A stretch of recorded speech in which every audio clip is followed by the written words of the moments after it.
1 into our panel. The second panel we have it for today, the Young Green Leaders Panel 2. I would like to introduce our moderator for the panel that will be led by Dr. Muammar Coach from HBKU College of Science and Engineering. Dr. Muammar. And I would like also to invite the members and the leaders of the Young Green of the second panel, Mr. Umar Hamid, launchgood.com. And Mr. Sinan Al-Abaidi from Qatar Foundation, QRLP, Texas A&M University. And I think you'll need the mics. Yes. Mics. Excuse me, can I have the mics? Okay, on, right? Can we have another one? Thank you so much.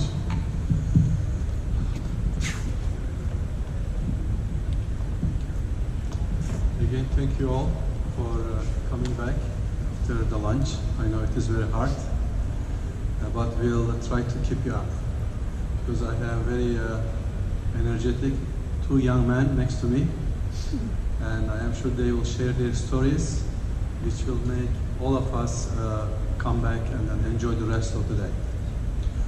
Before we start with them, I just would like to introduce, at the request of Dr. Evren, introduce our programs here at HBKU about sustainability and entrepreneurship and innovation for sustainability issues. Under the College of Engineering, we have a division on sustainable development, and under this program, we have 2 PhD programs and 2 master programs. One concentrating on sustainable energy, and the other one concentrating on sustainable environment. And as of today, we started about 3 years ago, and as of today we have around 120 students, master and PhD, among these 4 programs. And about half of them are master and other half are PhD students. And also in terms of demographics, approximately half are Qataris and half are international. And again, about 50% of them are ladies and 50% are male. So very good mix of programs, very diverse. And the areas of teaching and areas of research are also very diverse. They range from very technical, technological issues like thin films, materials for solar PVs, etc., all the way up to their economical diversification for Qatar's sustainable development. So it has both technical, engineering, business, economics, and social aspects of the sustainability. And part of this program, we also run a course, a series of courses on innovation, entrepreneurship, and leadership, and through which we also run similar projects that we are seeing here today in the Mechathon stage. So if you would like to learn more about these programs for yourself or for people around you, you are welcome to contact me again. With that, I would like to introduce again Umar Hamid. He is coming from Atlanta, and he is a young entrepreneur. He will talk about what he does in detail. And then our second panelist is Sinan Al-Abaidi. He is a true product of Qatar Foundation, and he will tell you more about it. And he is about to complete his PhD in Texas on electrical engineering, and again focusing on sustainable energy issues. So I would like to start with Sinan, and then because he has a presentation that he wants to go through, and then we will continue with Omar. And at the end of their talks, we will have the Q&A session. Thank you.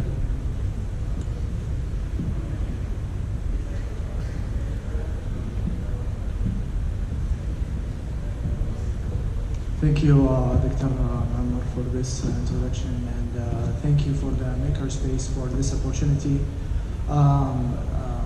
being here is always a bliss for me, and giving back to home is a great feeling. Upon the request of the Makerspace itself, I would like to share with you the experience that I went through within the Qatar Foundation itself, and the impact that it caused on a single brain, which is me. But it's unlimited when it goes to all the industries, when it goes to the oil and gas, when it goes to sustainability, environment, professors. Now we are seeing the value of this huge investment of Qatar into us. So what I call the presentation is the brain maker. And considering the fact that Qatar Foundation is the brain maker currently for Qatar.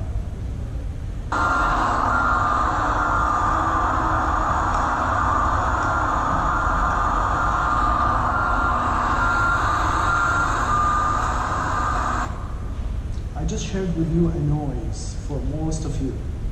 That was a noise that you hate to hear every day, every morning. And I'll tell you the story of this noise by the end of the presentation. So let's get to know each other first of all.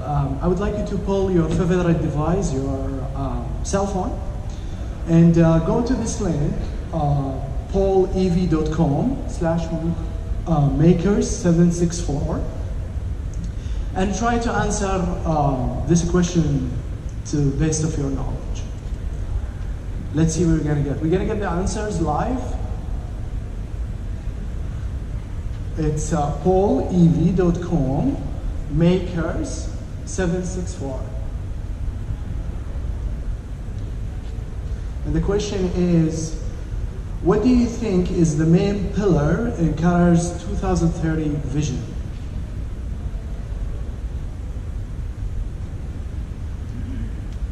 Maybe you need to add also your name for the first time, and then we will start getting the answers live.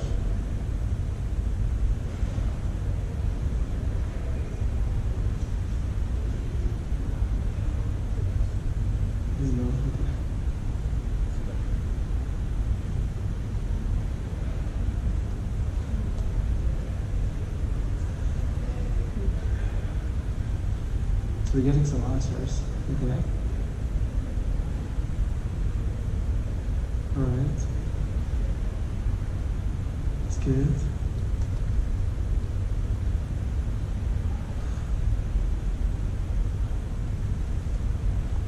All right. It's doing well. Okay.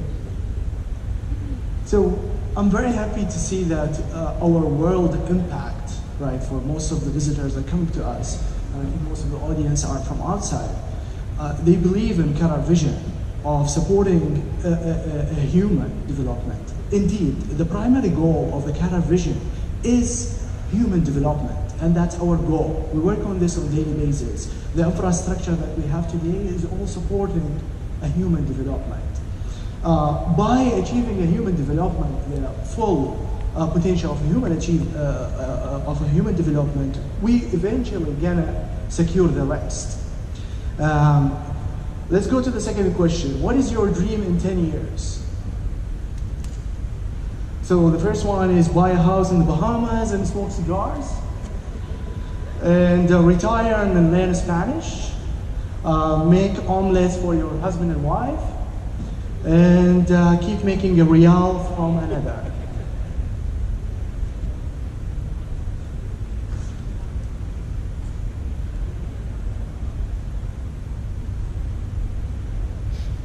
Oh, good, people, easy. Okay. That's all right. So it's good to have people care about family and making omelets in the morning. It seems a good interest here. And also we have somebody who is interested in buying a house in the Bahamas. I agree with that. And of course, is the passion for us is to make money. How we create money, and that's indeed we think on a daily basis how we make money. Let's look into the third question, and I will start the presentation. From your experience, what is the key component in building innovative societies? Is it resources, education, ecosystem, funds, or mindset?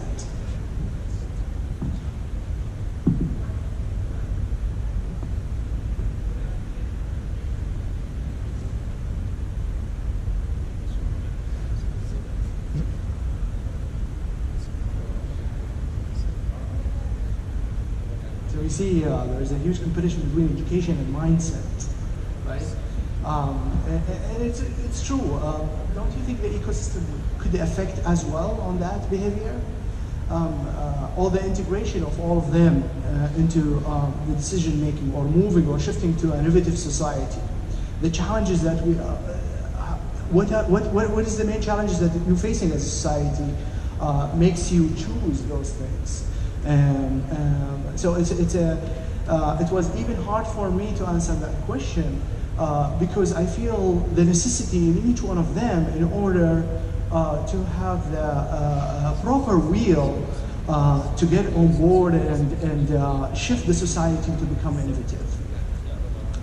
So the start of the journey for me started in 2004 when I have moved from Baghdad and got to Doha, and it was the primary host for me was Her Highness Sheikh Hamoud bin Nasser Al Misli.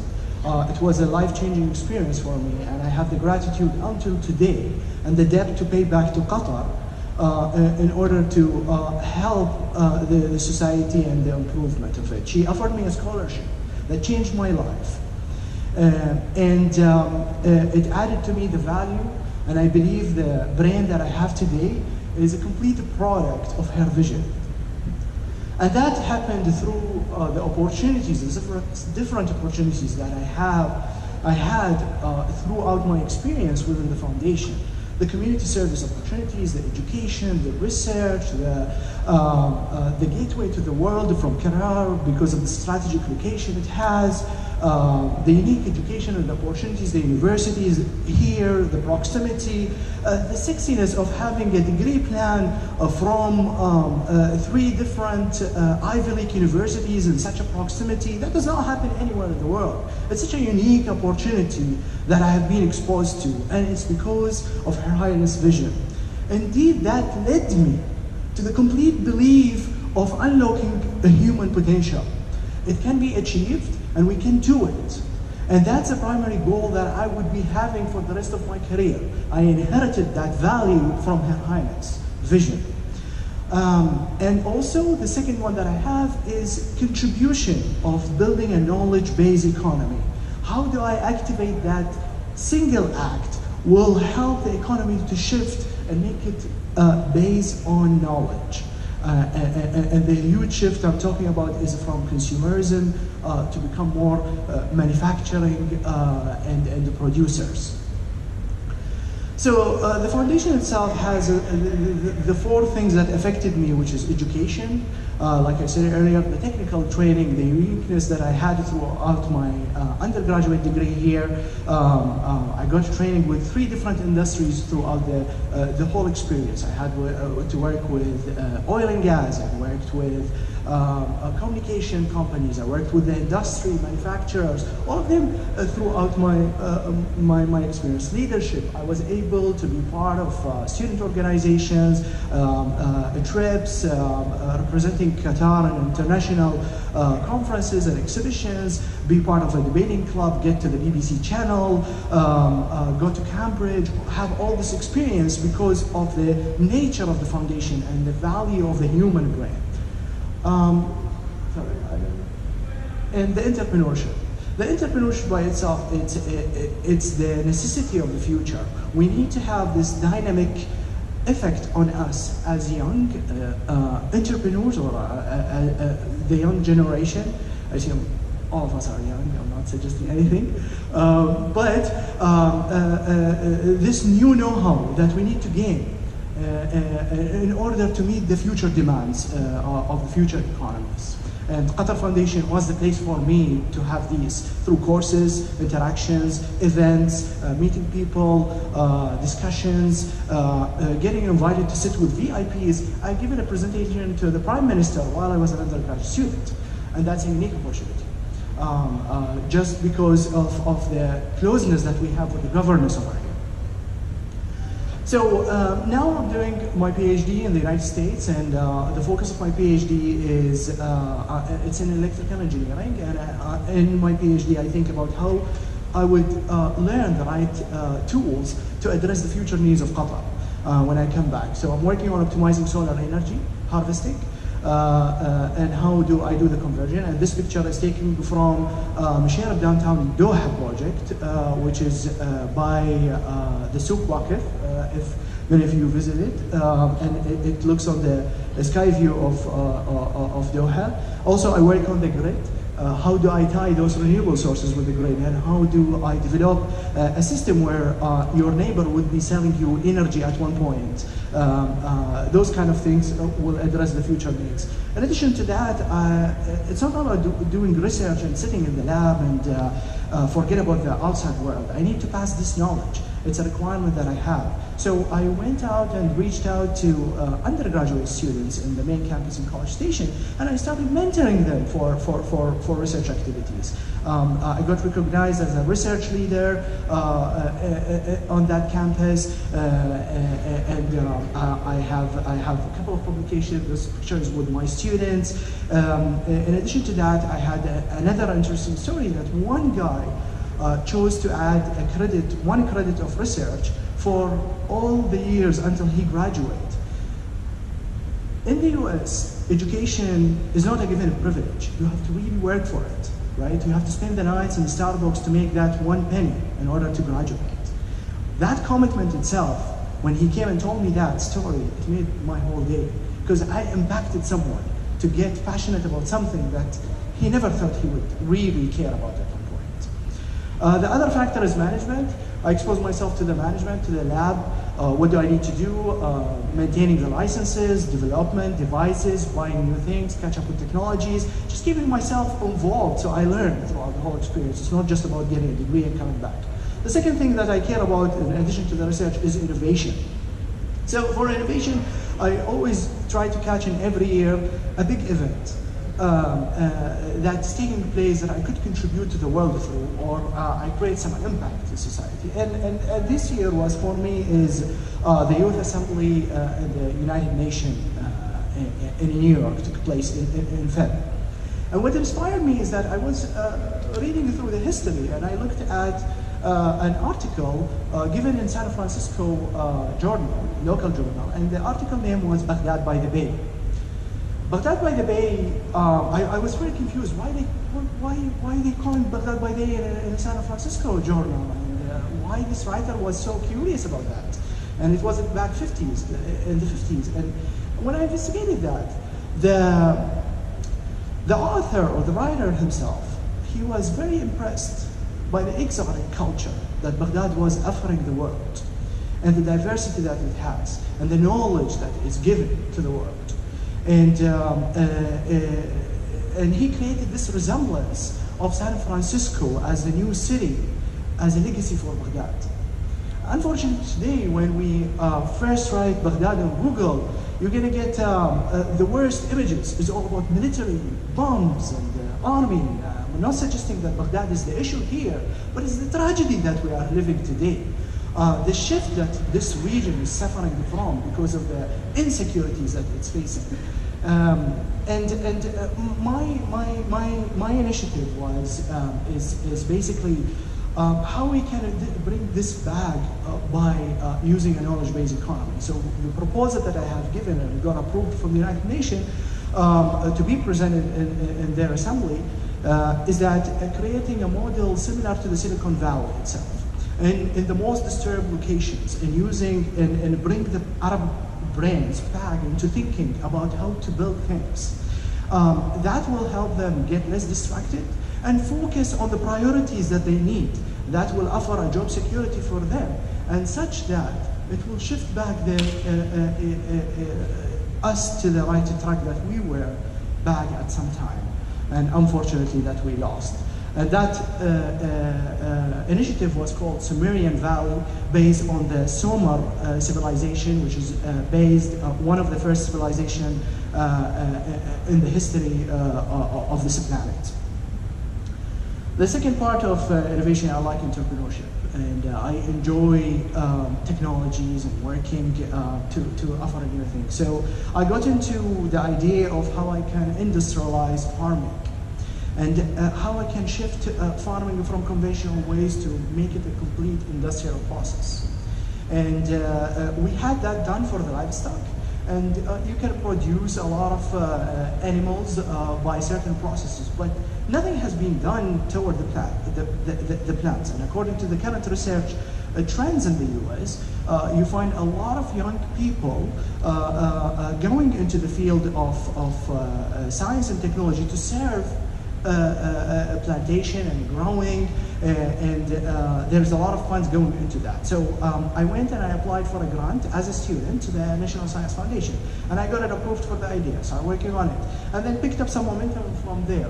I was successful to get the award back in December here in Qatar, part of the Arab Innovation Academy, as well as I got funding from the MIT Sandbox Innovation program, and I have an accelerator opportunity from the Qatar Science Technology Park, and I'm pitching it for an accelerator as well in Silicon Valley.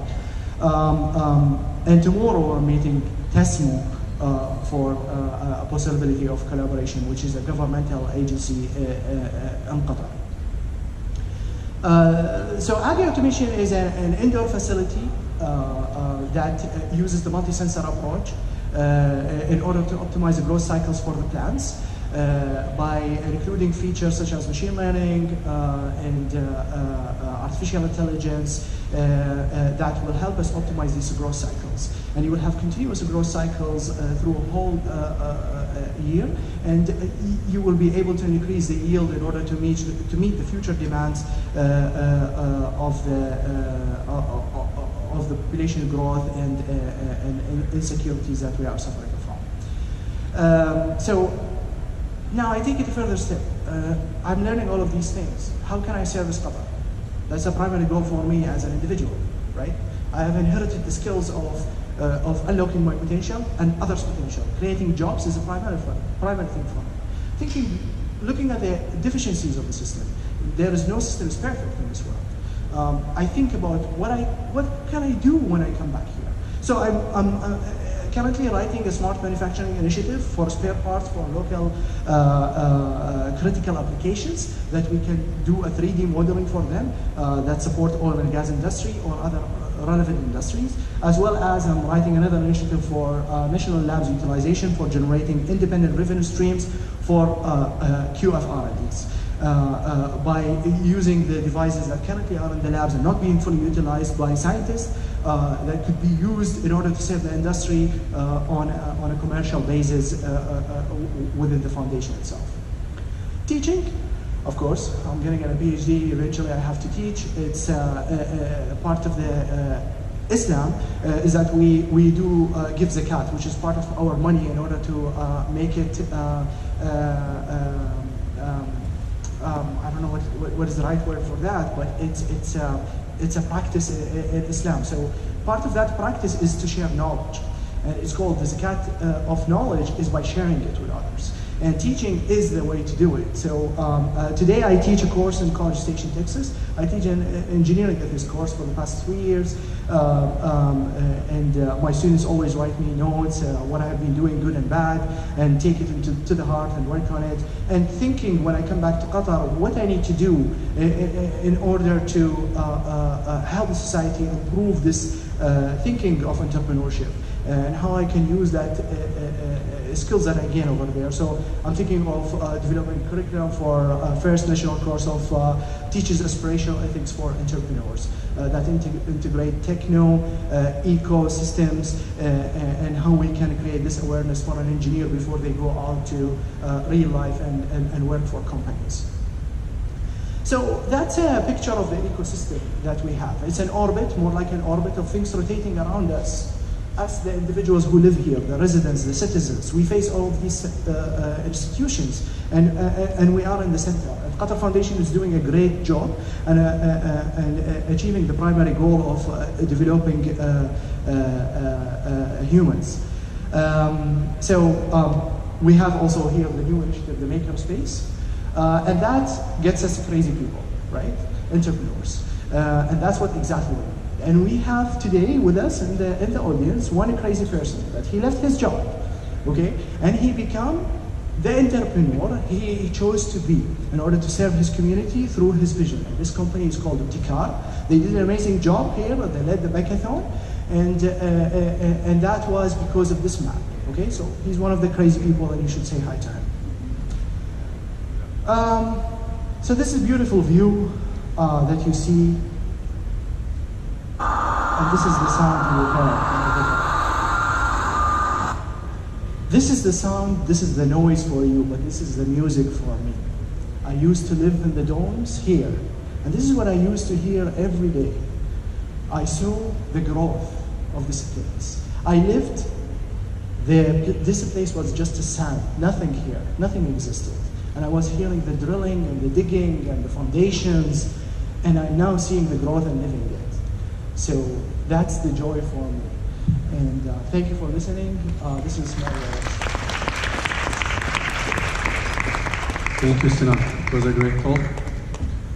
Now we learned the history of Qatar Foundation and the people that it really grew until today in a nutshell.